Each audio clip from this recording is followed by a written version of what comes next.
celles et ceux qui se posent la question parce que souvent on me pose la question, notamment en covoiturage, c'est rigolo. On me dit: «Mais ouais, je suis intéressée par pratiquer le yoga, mais je vois pas comment choisir parmi toute cette offre».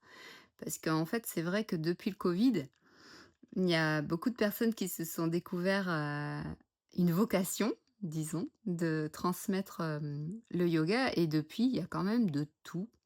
C'est bien, il nous faut de tout pour faire un monde, mais comment choisir, son enseignant de yoga? Alors, premier conseil que je vous donnerais, c'est au lieu d'aller, essayer tous les cours de yoga, prendre tous les flyers en forum des associations, c'est plutôt, aller, rencontrer chaque enseignant et leur poser des questions spécifiques. Donc, la première question à poser, c'est, quel diplôme avez-vous? Pendant combien de temps avez-vous, étudié le yoga? Alors il y a Manalou qui veut venir, donc on va le prendre avec nous, voilà, parce qu'il rajoute. Et donc, quel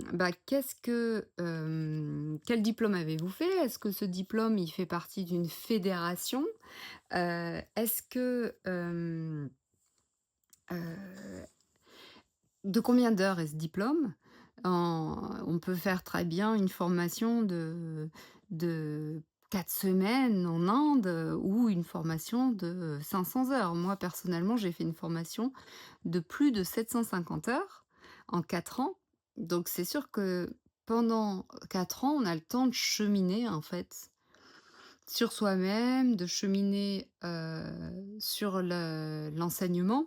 C'est sûr que quand on étudie, la Bhagavad Gita, c'est pas en une lecture qu'on va capter l'enseignement, quoi, hein. Il nous faut quand même, lire, relire, être accompagné, c'est quand même plus simple. C'est comme ça que ça se fait depuis la nuit des temps, hein, par exemple, la personne que je